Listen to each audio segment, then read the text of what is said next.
பௌத்த தத்துவம், பௌத்த மதம், அதோட வெசாக் பண்டிகை பற்றி நான் பேசலாம் என்று நினைக்கிறேன். இப்போ நாங்கள் வீடியோவில் பார்த்து போல பௌத்த சமயத்தில் புத்த பெருமார் நாங்கள் பிறக்கேக்க அவருக்கு போதிசத்வ என்ன சொல்லுறார். இந்த போதிசத்வ பிறக்க காலத்தில் இந்தியாவிலே ஜைனாகம் மற்ற ஹிந்து சமயம் தான் மிக பிரபலமாக இருந்தால் இன்னும் சில சமயங்கள் இருந்தது. அவன் சித்தார்த்த என பெயரிலே சுத்தோதன மகாமாயா அரச குடும்பத்தில் ஒரு சித்தார்த்த என பெயரில் பிறந்தார்.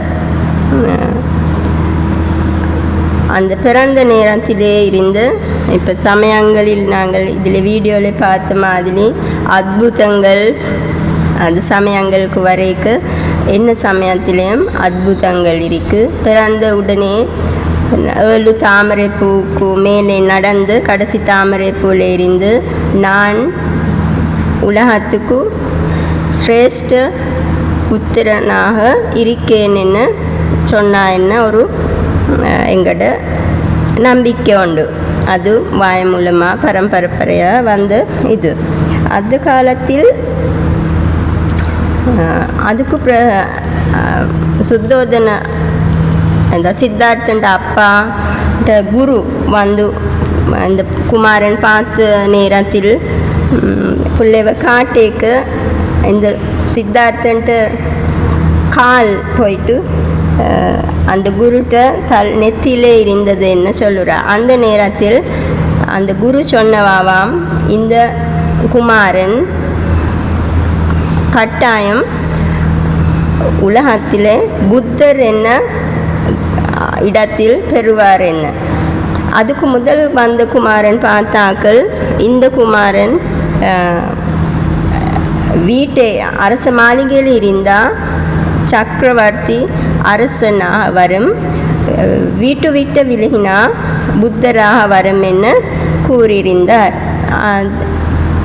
இந்த தந்த குரு சொன்ன கருத்திலே வச்சு சுத்தோதன அரசனுக்கு ஒரு பயம் துக்கம் வந்துட்டது. அவர் அரச மாளிகையில் ஒரு சக்கரவர்த்தி அரசனாக இருக்க வேணும் என்ன ஆசைப்பட்டுட்டது. அப்போ அந்த ஆசையோட இந்த சித்தார்த்த குமாரனுக்கு இருக்கிறதுக்கு 3 மாளிகைகள் செய்து தந்தது. அவன் உலகத்தில் இருக்க ஒரு கவலை கூட ஒன்றும் பார்க்காம இருக்க வேணும் என்ற அந்த நகரத்தில் இருந்த வயது போனவர்கள், நோய் பெற்றவர்கள்,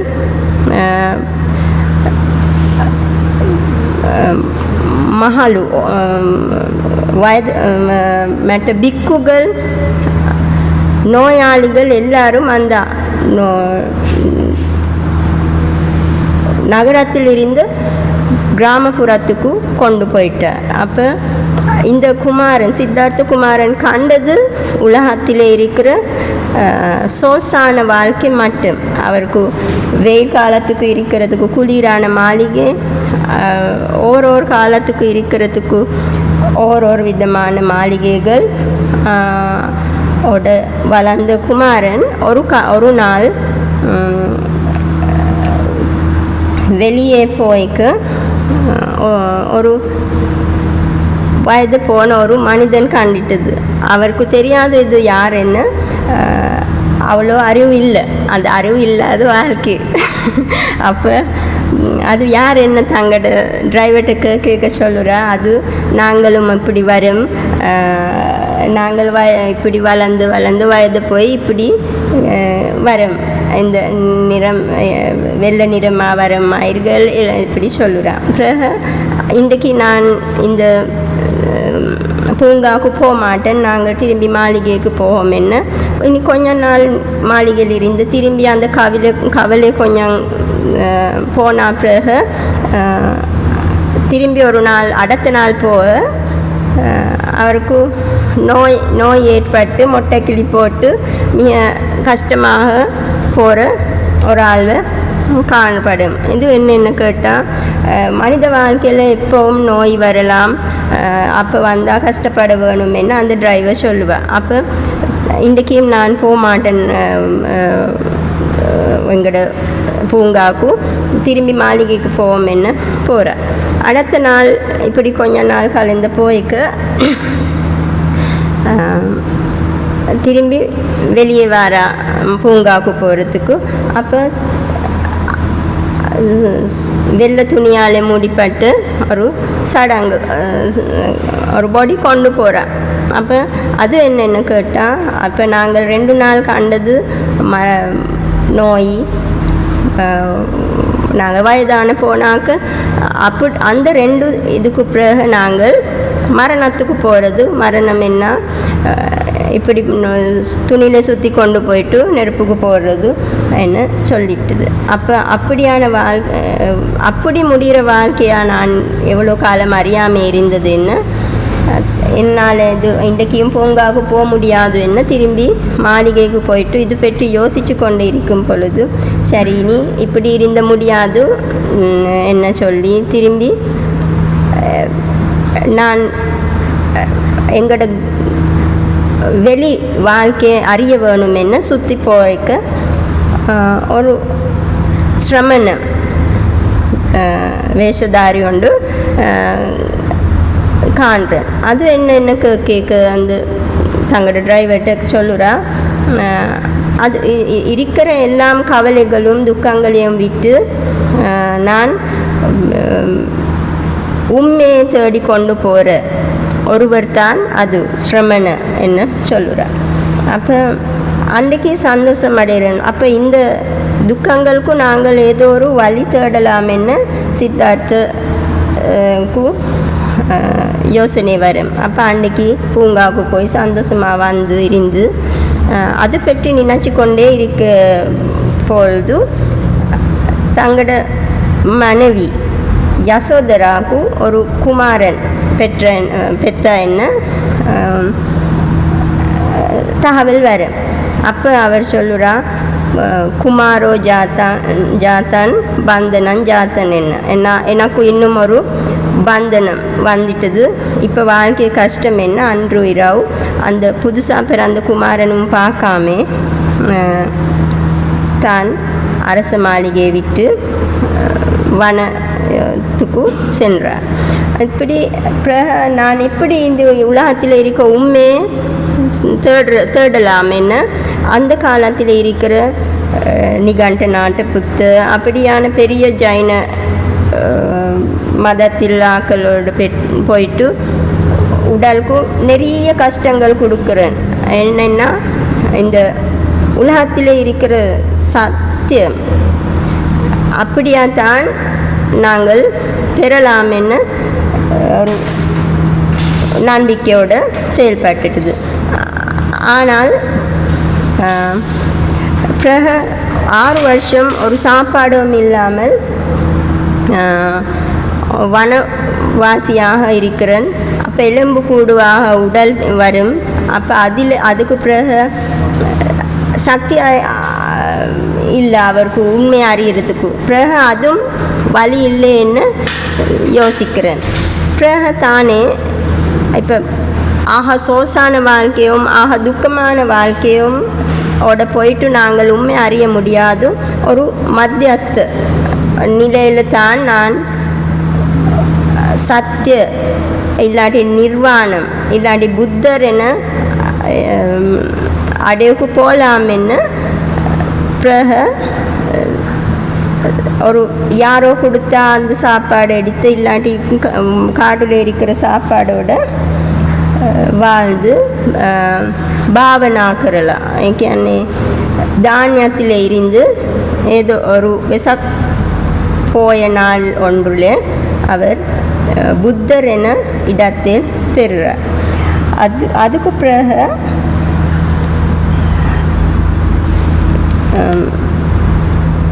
இவர் கௌதம புத்தர் என்ன பேர் பெறுறார். அப்போ அதுக்கு பிறகு சிஷ்யன்கள் அவங்க தேடி வந்து ஒரு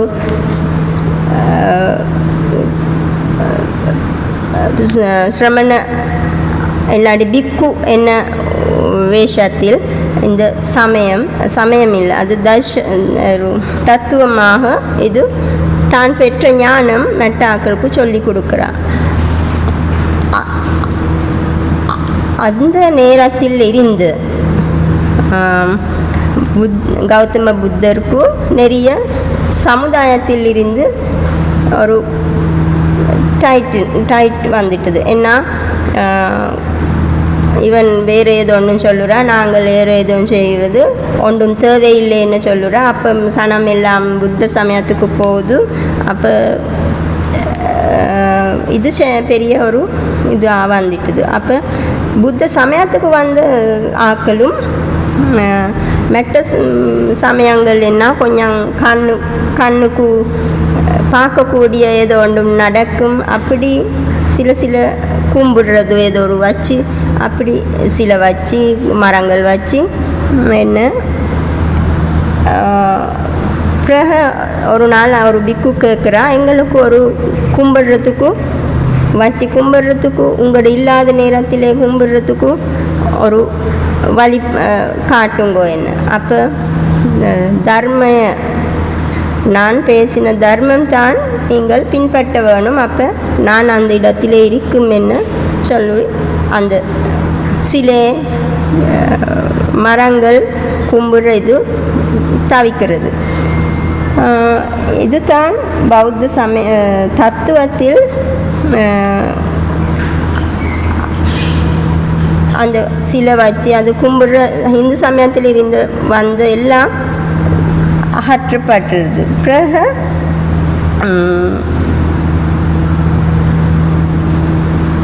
பௌத்த தத்துவத்தில் தான் விஞ்ஞானம் அடைய வேண்டிய ஆள் தான் அறிய வேணும் என்ன ஒரு கொள்கை. அதோட சமுதாயத்துக்கும் அந்த காலம்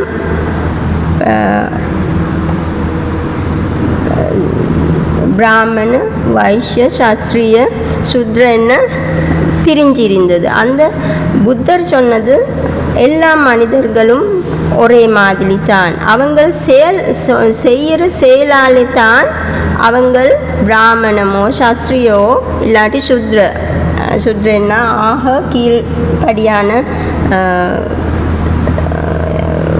மக்கள். அவங்கள் சுத்தம் செய்கிற வேலையில் அது இது தான் செய்து கொண்டிருந்தது. தங்களோட சமயத்துக்கு வந்து அந்த சுத்ராக்களும் பிராமணாக்களும் வைஷ்ய சாஸ்திரியாக்கள் எல்லாரும் பிக்குமாராக வர விரும்பினாக்கள் எல்லாரும் இந்த தங்களோட சிஷ்யராக ஏற்றுக்கொள்ளி தங்களோட பௌத்த தத்துவத்தில் ஒரு உயர்ந்த நிலை ஆக்களோ கீழ்த்தனமான ஆக்களோ இல்லைன்னு காட்டி கொடுக்குறா. இதுகள் இந்த நேரத்தில் பிராமண ஆக்கள் அங்கே ஹிந்து சமய ஆக்களுக்கு இது ஒரு பெரிய சவாலாக இருக்கும். அவங்கள் கூட அப்படி செய்யக்கூடாது, அது இது என்னாலும் அது தவிர்க்க முடியாமல் போயிட்டுது. பிறகு அந்த காலத்திலே பெண்களுக்கும் ஒரு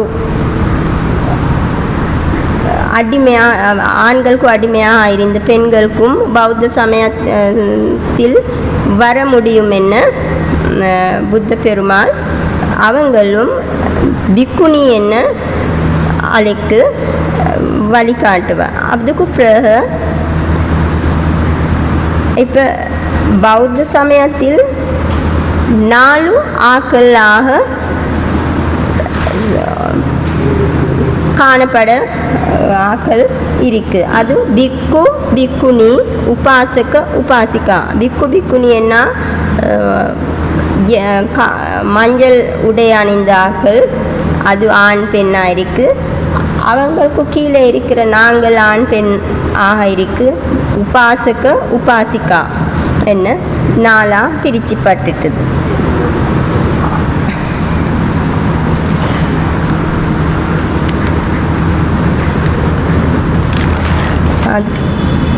அதுக்கு பிறகு இலங்கையில்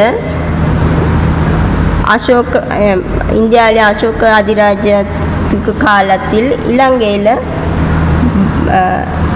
இருந்த எங்களுக்கு புத்தர் வேண்டாம் என்று சொன்ன அரச மரம் வரும்.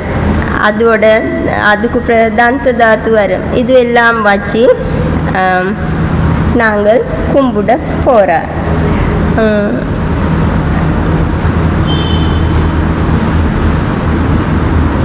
இலங்கைக்கு இனி நாங்கள் இலங்கையில் பௌத்த சமயம் வந்த பிறகு தேவானம்பித்திஸ் அரசன் காலத்தில் இங்கே அந்த புத்தர் வேண்டாம் என்ன சொன்ன எல்லாமோட ஒரு சமயமாக பௌத்த சமயம் தோன்ற தொடங்கியாச்சு. விஹாரைகள் கட்டினது, பெரிய தாது கோபுரங்கள் கட்டிட்டது, திரும்பி அந்த ஹிந்து வழிபாடுகள் கொஞ்சம் கொஞ்சமாக புத்த சமயத்துக்கு வந்துவிட்டது. அது அனுராதபுர காலத்தில் கடைசி காலத்திலேயும் பொலன்னரு ராஜதானி காலத்திலேயும் கூட புத்த சமயத்துக்கு வந்தது. அதுக்கு காரணமாக எங்களோட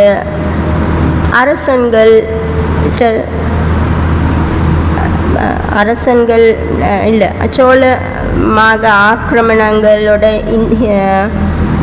இந்தியாவிலிருந்து இங்கே வந்து சில ஆக்கள் இங்கே இருந்து தங்களோட ஹிந்து மதம் கும்பிட போய்க்கு அந்த அம்சங்கள் பௌத்த சமயத்துக்கும் வந்தது. அதோட அரசங்கள் தங்களோட மனைவிகளாக ஹிந்து தக்குனு south Indian north Indian south Indian குமாரி ஆக்கள் இங்கே கொண்டு வந்து கல்யாணம் கட்டிட்டு பாடி அப்போ அவங்கள்ட்ட எப்பவும் அரசன் என்னாலும் அதுவும் ஒரு ஹஸ்பண்ட் தானே. அப்போ அவன் தங்களோட மனைவியை சந்தோஷப்படுத்துறதுக்காக விஹாரைக்கு கொஞ்சம் தூரத்தில் கோவில் கட்ட தொடங்கியாச்சு. பொலன்னரு ராஜதானி சமயத்தில் இது நாங்கள் நல்லா காணப்படும். அப்போ அந்த சிஸ்டம் பிறகு எங்களோட விஹாரை உள்ளே புத்தர் இருக்கிற புத்த சிலை இருக்கிற அறைக்கு பின்பக்கமாக பிள்ளையார், அம்மன், முருகன், அதோட விஷ்ணு, அதோட இலங்கையில் பாதுகாப்புக்காக வைஷ்ணவ, அப்படி தேவங்கள் வச்சு சிலை வைக்கிறதுக்கு இடங்கள் செய்தது. இப்படி பௌத்த தத்துவம் சமயமாக மாறிட்டுது. அதுக்கு இப்போ 20-30 காலத்துக்கு வருஷங்களுக்கு இருந்து பிக்குமார்கள் தங்களோட விஹாரை அரண்மனைக்கும் விட சோசாக காட்டி அவங்கள் அந்த புத்தர் சொன்ன ஒரு நடுத்தரையில் நாங்கள் போகணும், அப்போத்தான் எங்களுக்கு ஞானம் பெறலாம் என்ன அந்த வாழ்க்கைக்கு அப்புறமாக சமுதாயத்தில் அரசனுக்கும் விட மேலே இருக்கிற வெண்ணாக செயல்பட்டு கொண்டு வருகிறது. அப்போ பௌத்த தத்துவம் பௌத்த சமயமாக மாறி இப்போ பௌத்த சமயமும் எங்கேயோ போய் கொண்டு இருக்கிறது போல தான் தெரியும். அதுக்கும் காரணிகள் நாங்கள் தான். ஏன்னா பிக்குகள் பிக்ஷுனிகள் தேவைகள் நிறைவேற்றாக்கள் நாங்கள் வீட்டை இருக்கிற பொதுமக்கள். அப்போ அதுகள் தவிக்காமே நாங்களும் இந்து சமயம் போல் போய்கொண்டு இருக்கிறது. அதுக்கு இந்து சமயமோட போட்டி போடுறதுக்கு அந்த காலமும் இந்த காலமும் அது சவாலாக இருக்கிறது என்ன தான் காரணி. அதோட பௌத்தயா என்ன யார் என்ன நான் இப்போ புத்தர் எப்படி பௌத்தியா என்னவர் சொன்னது? புத்த தம்ம சங்க என்ன 3 முன்மூர்த்திகள் பெற்றவர். அதுக்கு கௌரவம் செய்கிறாள். எந்த நேரத்திலும் சைவ சமயாக்கள் சிவசிவா இல்லாட்டி முருகா என சொல்ல மாதிரி புத்தர்வ அவர் சொன்ன அவன் போதித்த தர்மம் அவன் மாதிரி இருக்கிற சங்கம் கும்பிடவர் யோசிக்கிறவர் நினைத்தவன் தான் பௌத்தர் என சொல்லப்பட்டது. இந்த பௌத்த ஆள் கட்டாயமாக 5 சீலங்கள். முதலாவது பானாதி பாத்தா வேரமணி சிக்காப்பதம் சமாதியாமி பிராணகாத்தே யாரோம் எறும்பு என்னாலும் கொல்ல இல்லை. அடுத்த அதின்னாதானா வேரமணி சிக்காப்பதம் சமாதியாமி வேறவர்களுக்கு உரியதே ஒரு குண்டூசி என்னாலும் எடுக்க கூடாது. அடுத்து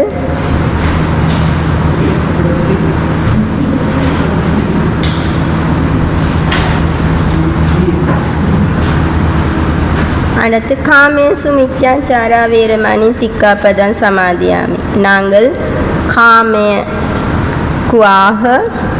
தங்களோட குடும்பம் விட வேறு ஆக்களோட போயில்லை என்ன சிக்காப்பதம்.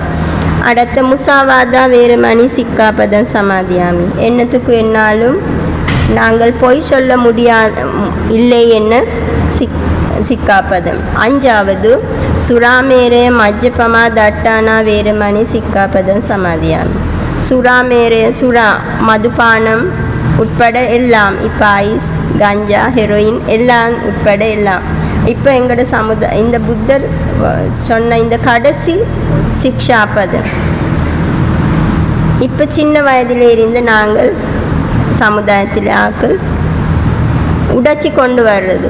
சமுதாயத்தில் அவ்வளோ அளவுக்கும் அது ஒரு காரணமாக இருக்குது. சின்ன பிள்ளைகளுக்கும் என்னாலும் வழியில் போக முடியாது, தனியாக போக முடியாது, காரணியாக இருக்குது. ஆனால் பௌத்த சமய பெற்றவர்கள் பௌத்த சமயத்தில் இருக்கிறவர்கள் தான் கூட இதில் ஈடுபடுறது. அப்போ சின்ன வயதில் இருந்து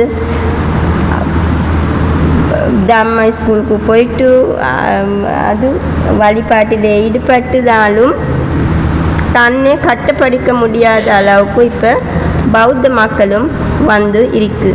அது இப்போ நாங்கள் வெசாக் பண்டிகை இந்த போதிசத்துவ உற்பத்தி போதிசத்துவ புத்தரான நாள். அதுக்கு பிறகு புத்தர் பரிநிர்வாணம் செய்த நாள், இறந்து போன நாள் அனுஸ்மரணம் செய்து கொண்டாடுறது. புத்தர் ஒரு காலமும் சொல்ல இல்லை நான் பிறந்த நாள், நான் புத்தராக வந்த நாள், நான் பரிநிர்வாணம் செய்ய நாள் இப்படி கொண்டாடப்பட வேணும் என்ன. அதுவும் அந்த ஹிந்து சமயத்தில் இருந்து எங்களுக்கு வந்த ஒரு அம்சம். எல்லாத்துக்கும் கொண்டாட்டம் இருக்கேக்க எங்கட ஆக்களும் அந்த சமயத்தில் இருக்கிறதுக்காக இது கொண்டாட்ட பண்ணது தான். பிறகு அது இப்போ இருக்கிற கொமர்ஷியல் லெவல்லே போய்விட்டது. அது எல்லாம் சமயத்துக்கும் வந்தது. இந்து சமயம் என்னாலும் இப்போ கமர்ஷியல் லெவலில் தான் போகுது. கிறிஸ்தவனுமே அப்படி. இப்போ பாருங்க, வேலண்டைன் நத்தால் என்ன அங்கே நவம்பர் மாதத்திலிருந்து தொடங்குறது. அப்போ ஜனவரி மாதத்திலிருந்து வேலண்டைன் கொண்டாடப்பட போகிறது. அது எல்லாம் பௌத்த சமயமும் அப்படி ஆகிட்டது. வெசாக்கூடில் இருந்த எல்லாம் விற்கிறதுக்கு தான் எல்லாரும் பிளான் பண்ணினது தவிர புத்தர் சொன்ன வழியில் போகணும் என்ன இப்போ யோசிக்கிற ஆக்கள் குறைவாக காணப்படும். அப்போ இப்போ டான்ஸில் பற்றி கதைச்சது. டான்ஸில் தங்களோட லெவல் காட்டுறதுக்கும் மற்றவங்களுக்கு ஒரு அது இடைஞ்சல் ஏற்படுற இதுவும் தான் இருக்குது. இந்த வெசாக்குக்கு சொல்லி இருக்குது, ஒரு தரம் அந்த பௌத்த கொடியோட டான்ஸில் இருக்கக்கூடாது, வெள்ளை கொடியோட இருக்க வேணும் என்ன. அது சரி. அப்போ அதெல்லாம் விளையாட்டுக்கு செய்கிற இதுகளாக தான் இருக்குது. மற்ற ஒரு நாள் மட்டும் தானம் கொடுத்துட்டு ஒரு பிரவேசனமும் இல்லை, சாப்பாடு இல்லாதாக்களுக்கும் இப்படி டெய்லி ஏதோ ஒரு கொடுக்க முடியும் என்ன. அதுதான் நல்ல மென்ன இருக்கிறது. இந்த நல்ல இதுகள் இருக்குது. பெண்களுக்கு ஒரே இடம் கொடுக்குற இது ஜனநாயகத்தன்மை. நீங்கள் விரும்பினா பௌத்த சமயம் பெறலாம். கிறிஸ்தவ சமயத்துக்கு போனால் அங்கே ஞானஸ்தானம் எடுத்தால் அது மட்டும்தான் நாங்கள் கும்பிட முடியும். அப்படி ஜனநாயகத்தன்மை இருக்குது. அந்த ஜனநாயகத்தன்மையும் கூட போனால் இப்படி அழிவுகளுக்கு காரணமாக இருக்கும். இப்போ நாங்கள்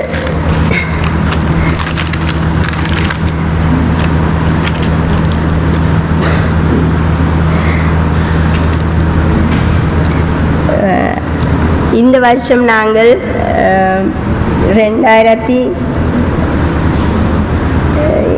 2026 நாங்கள் புத்த பரிநிர்வாணத்துக்கு பிறகு 2570 வெசாக் பண்டிகை கொண்டாடுறது.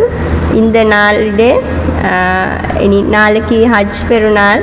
எல்லாருக்கும் ஹஜ் பெருநாள் வாழ்த்துகளும் வெசாக் வாழ்த்துகளும் சொல்லி நான் என் உரையை முடிக்கிறேன். நன்றி.